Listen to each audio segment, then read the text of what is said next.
साथियों नमस्कार। महाराष्ट्र में महानगर पालिका के चुनाव चल रहे हैं और चुनाव प्रक्रिया में हम लोगों से मिलकर उनकी राय लेने की कोशिश कर रहे हैं। तो आज हम हैं इंदिरा में, जहां पर हम जब घूम रहे थे तो हमें ये मान्यवर मिले, तो हमें पता चला कि आज़ाद समाज पार्टी की ओर से उम्मीदवारी ले रहे हैं। तो इनकी प्रतिक्रिया लेने के लिए हम इनके सभी लोगों को एकत्रित किया और जानने की कोशिश करते हैं कि इनकी राय क्या है। सबसे पहले सर आपका परिचय।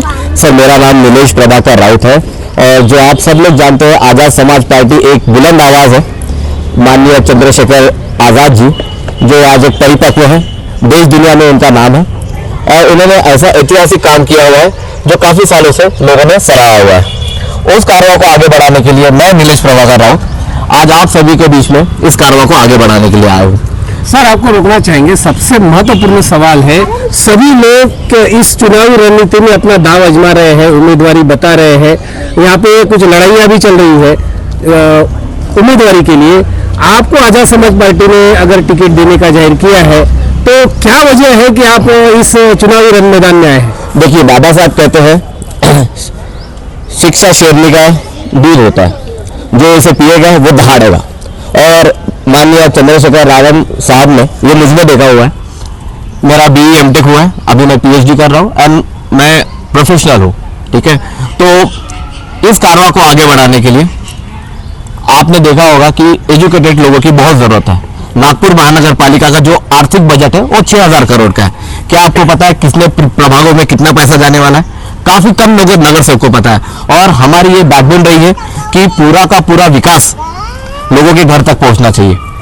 इसीलिए मैं लोगों के मुद्दे, लोगों के आशाएं, अपेक्षाएं, आकांक्षाएं, शिक्षा, स्वास्थ्य, इसके लिए लड़ने के लिए तैयार हूं। और मैं तब तक लड़ूंगा जब तक इनको इंसाफ नहीं मिलता। जब तक हमारे वार्ड में हमारा पैसा नहीं आता है, डेवलपमेंट नहीं होता है, तब तक नीलेश प्रभाकर राउत ये जनता के लिए लड़ता रहेगा। आपके वार्ड में आपको ऐसी क्या कमियां दिखी जिसकी वजह से आपको चुनावी रण मैदान में आने का रास्ता दिखा?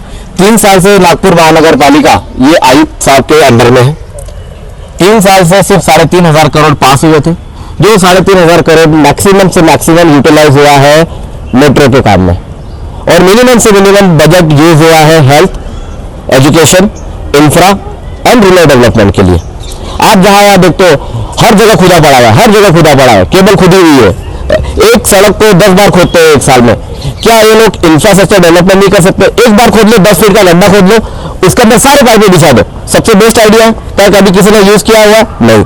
हम एक प्रॉपर प्लानिंग, प्रेजेंटेशन और एक विजन के साथ आए हुए। हमारा काम सिर्फ नगर पालिका में खड़े रहना, जीत के आना, काम नहीं करना, ये आइडियोलॉजी नहीं है। हमारी आइडियोलॉजी ये है कि पूरा का पूरा पैसा जो भी महानगर पालिका ने हर प्रभाग को दिया हुआ है वो rural infrastructure development, education, health और कॉमन सर्विसेज में यूज कराना, ये हमारा मेन मुद्दा है। तो महत्वपूर्ण सवाल लास्ट में आपसे लेते हैं कि जो आपका वार्ड है, उस वार्ड के जो लोग हैं उन्होंने आपको किस वजह से वोट करना चाहिए? क्या वजह है कि उन लोगों ने केवल आपको वोट करना चाहिए? देखिए, पार्टियां तो काफी सारी है, रंग बदलते हुए गिरगिट को आपने सभी ने देखा है। कोई कांग्रेस से भाजपा में जाता है, भाजपा से कांग्रेस में आता है, बीजेपी में जाता है, ठीक है। मैं पहला उम्मीदवार होगा शायद जो पहले ही बार कोई पहले पार्टी से लड़ रहा हो, ठीक है। और इन लोगों ने मुझे एक विजन देखा हुआ है, एजुकेशन देख के मुझे दिया हुआ है। मेरे विजन जो हमारा रोड मैप हम लोगों ने डिसाइड किया है 5 साल में क्या कर रहा है। आप कोई भी नगर सेवक जो खड़ा हुआ है उनसे पूछ लीजिए कि आपका विजन क्या है। आप नागपुर में 151 नगर सेवक है, कोई भी आपको बता नहीं पाएगा कि उनका रोड मैप क्या है। मेरे पास अगले 5 साल का ब्लूप्रिंट तैयार किया हुआ है जो कि किसी के पास नहीं है। पहला ब्लूप्रिंट, क्या आपको पता है नागपुर में 1260 स्कूलें बंद पड़ी हुई है? क्या वो चालू नहीं हो सकती है? आज आप मेरे समर्थक जितने भी होंगे उनको